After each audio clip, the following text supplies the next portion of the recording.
আসসালামু আলাইকুম ওরহমতুল্লাহি ওয়াবারাকাতুহ। 1 মিনিট মাদ্রাসা ইউটিউব চ্যানেলে সম্মানিত দিনী ভাই বোনেরা, আমি আশা করি আল্লাহ তাআলার অশেষ রহমতে আপনারা ভালো আছেন, সুস্থ আছেন। আলহামদুলিল্লাহ। আজ আলোচনা করব 21শে জিলকদ রবিবার আসরের পরে আজ যদি মাত্র 11 বারের ছোট্ট দোয়াটি মাত্র 1 মিনিট সময় দিয়ে পড়তে পারেন, আল্লাহ তাআলা চাহে তো মাগরিবের আগেই সব আশা পূরণ হয়ে যাবে ইনশাআল্লাহ। ছোট্ট একটা নিয়ম মেনে আমলটি করতে হবে। নিয়মটি শিখিয়ে দেব, ভিডিওটি সম্পূর্ণ দেখুন। মুমিনের উপর দিনে 5 ওয়াক্ত নামাজ ফরজ। কোনো ওয়াক্তই না পড়া বা কাজা করার কোনো সুযোগ নেই। তবে আসরের নামাজের আলাদা গুরুত্বের কথা বর্ণিত হয়েছে কোরআন ও হাদিসে। আল্লাহ তাআলা পবিত্র কোরআনে বলেছেন, তোমরা সব নামাজ এবং মধ্যবর্তী নামাজের প্রতি যত্নবান হও। সূরা বাকারার 238 নম্বর আয়াত। এখানে মধ্যবর্তী নামাজ বলতে আসরের নামাজকে বোঝানো হয়েছে, কারণ এই নামাজের আগেও 2 ওয়াক্ত নামাজ রয়েছে, পরেও 2 ওয়াক্ত নামাজ রয়েছে।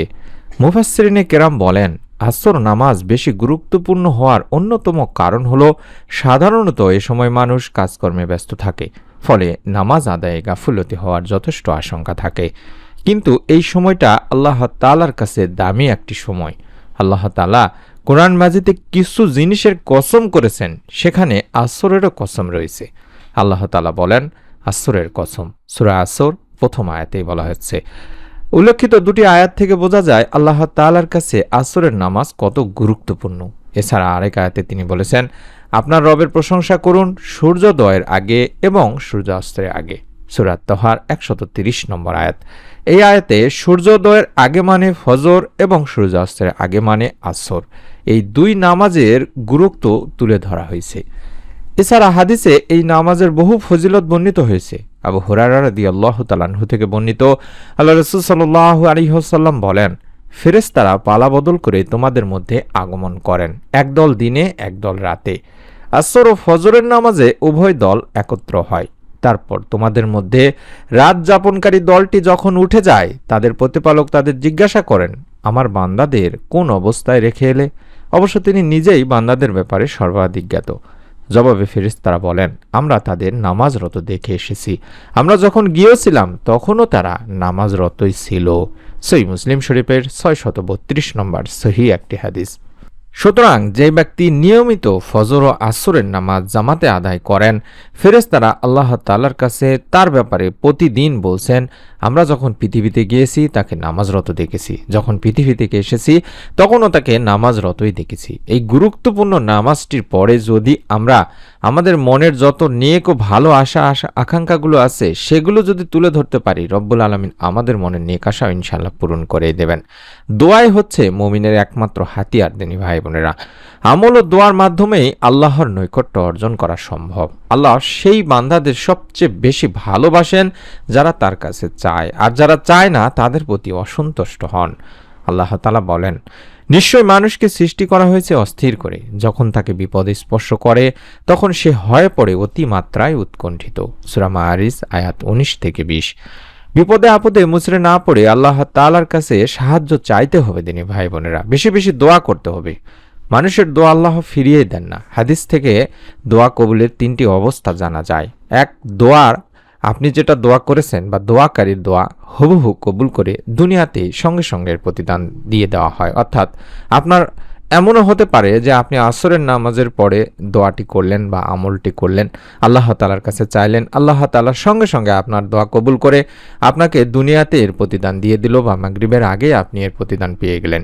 দ্বিতীয়ত, তার দোয়ার প্রতিদান পরকালের জন্য সংরক্ষণ করা হয়। অর্থাৎ আপনি যে দোয়াটি করলেন এই দোয়ার প্রতিদান আল্লাহ তাআলা বলছেন না যে দেব না, দেবেন, কিন্তু পরকালে দেবেন যখন আপনার জন্য উপকার হবে সেটা। এবং 3 নম্বর, দোয়ার মাধ্যমে আপনার অনুরূপ কোনো অমঙ্গলকে রব্বুল আলামিন আল্লাহ তাআলা আপনার কাছ থেকে দূরে রাখবেন। অর্থাৎ আপনার উপরে আসা বড় ধরনের কোনো বিপদ আপদ বা দুর্ঘটনা যেগুলো আপনার অমঙ্গল বয়ে আনতো, সেগুলো থেকে রব্বুল আলামিন আপনাকে দূরে রাখবেন এই দোয়ার ওসিলায়। তাই আমি বারবার বলি দিনী ভাই বোনেরা, দোয়া করা কখনোই বন্ধ করবেন না। হাদিসে আছে, একবার আনাস রাদিয়াল্লাহু তাআলা আনহু আল্লাহ রাসূল সাল্লাল্লাহু আলাইহি সাল্লামের সঙ্গে বসা ছিলেন। এ সময় এক ব্যক্তি এসে নামাজ আদায় করে নিচের এই দোয়াটি পাঠ করলো। অর্থাৎ এই দোয়াটি আমাদেরকেও পাঠ করতে হবে একটি ছোট্ট নিয়ম মেনে। আমি দোয়াটি সংগ্রহ করে নেওয়ার জন্য অনুরোধ করব। মোবাইলে সংগ্রহ করে নিন, ছবি উঠায় নিন, স্ক্রিনশট নিন, বা যেভাবে হোক দোয়াটি আপনারা চাইলে লিখেও নিতে পারেন। আল্লাহুম্মা ইন্নী আসআলুকা বিআন্না লাকাল হামদ লা ইলাহা ইল্লা আনতাল মান্নান বাদিউস সামাওয়াতি ওয়াল আরদ ইয়া জাল জালালি ওয়াল ইকরাম ইয়া হাইয়্যু ইয়া কাইয়্যুম। আশা করছি আপনারা এই দোয়াটি দেখতে পাচ্ছেন আরবি এবং বাংলা দুটি উচ্চারণ সহকারে। আমি আবারও বলছি, আল্লাহুম্মা ইন্নী আসআলুকা বিআন্না লাকাল হামদ লা ইলাহা ইল্লা আনতাল মান্নান বাদিউস সামাওয়াতি ওয়াল আরদ ইয়া জাল জালালি ওয়াল ইকরাম ইয়া হাইয়্যু ইয়া কাইয়্যুম। এই দোয়াটি আপনাকে পড়তে হবে। এই দোয়াটিতে আমরা বলছি, হে আল্লাহ, আমি তোমার কাছে প্রার্থনা করি, তুমি তো সব প্রশংসার মালিক, তুমি ছাড়া কোনো উপাসক নেই, তুমি দয়াশীল, তুমি আকাশসমূহ পৃথিবীর একমাত্র সৃষ্টিকর্তা, হে মহান সম্রাট ও সর্বোচ্চ মর্যাদার অধিকারী, হে চিরঞ্জীব, হে সর্বময় ক্ষমতার অধিকারী। তখন রাসূলুল্লাহ সাল্লাল্লাহু আলাইহি ওয়াসাল্লাম বললেন, এ ব্যক্তি ইসমে আজম পড়ে দোয়া করেছে। ইসমে আজম মহান আল্লাহর এমন নাম, যে নামে ডাকলে তিনি সাড়া দেন এবং যে নামে তার কাছে চাওয়া হলে তিনি সব চাওয়া পাওয়া পূরণ করেন। আবু দাউদ শরীফের একটি হাদিস। আমি এবার নিয়মটি বলে দিচ্ছি। আপনারা প্রতিদিন, বিশেষ করে আজকে 21শে জিলকদ রবিবার আসরের নামাজ আদায় করার পর থেকে শুরু করে মাগরিবের আগ পর্যন্ত এই সময়টিতে আমলটি করার নিয়ত করবেন আগে, তারপরে অন্তত 11 বার দরুদ শরীফ পড়বেন। চাইলে দরুদে ইব্রাহিম পড়তে পারেন, যেটা নামাজের বৈঠকে পড়ে থাকি, অথবা ছোট যে দরুদ আছে, আল্লাহুম্মা সাল্লি আলা মুহাম্মাদিন ওয়া আলা আলি মুহাম্মাদ, আল্লাহুম্মা সাল্লি আলা মুহাম্মাদিন ওয়া আলা আলি মুহাম্মাদ, আল্লাহুম্মা সাল্লি আলা মুহাম্মাদিন ওয়া আলা আলি মুহাম্মাদ। এভাবে এই ছোট্ট দরুদটি 11 বার পাঠ করবেন। কম করে হলেও 11 বার পাঠ করবেন।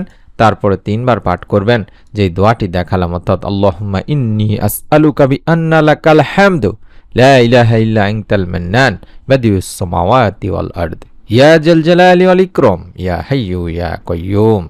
আল্লাহুম্মা ইন্নী আসআলুকা বিআন্না লাকাল হামদু লা ইলাহা ইল্লা আনতাল মান্নান বাদিউস সামাওয়াতি ওয়াল আরদ ইয়া জাল জালালি ওয়াল ইকরাম ইয়া হাইয়্যু ইয়া কাইয়্যুম।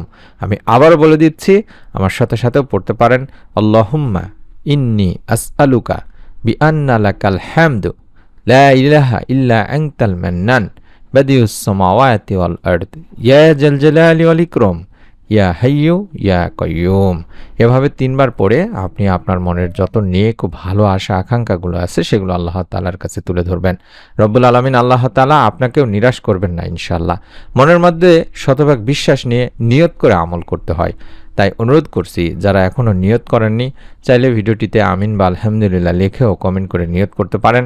আপনি নিজে আমল করবেন, আপনার নিকট আত্মীয় স্বজন, কাছের মানুষজন যারা আছে তাদেরকে খুব সহজেই ভিডিওটি শেয়ার করে দিতে পারেন ফেসবুক, হোয়াটসঅ্যাপ, ইমোতে। আমি অনুরোধ করব, যারা নতুন ভিডিওগুলো দেখতে চান, মিস না করতে চান, তারা এই ভিডিওটির নিচে এরকম একটি বাটন রয়েছে, এটার উপর একবার চাপ দিয়ে রেখে দিন। ইনশাআল্লাহ নতুন ভিডিওগুলো দেওয়ার সঙ্গে সঙ্গে আপনি জানতে পারবেন এবং দেখতে পারবেন। সকলে ভালো থাকুন, সুস্থ থাকুন। আমরা দোয়া করি যারা আমলটি করবেন, রব্বুল আলামিন যেন আপনাদের সকলকে ছোট্ট আমলের ওসিলায়, আপনাদের নিয়তের ওসিলায়, আপনাদের মনে নেক ও ভালো আশাগুলো পূরণের সুসংবাদ দান করেন। আমিন। নতুন ভিডিও দেখার আমন্ত্রণ জানাচ্ছি। আসসালামু আলাইকুম ওয়া রাহমাতুল্লাহি ওয়া বারাকাতুহু।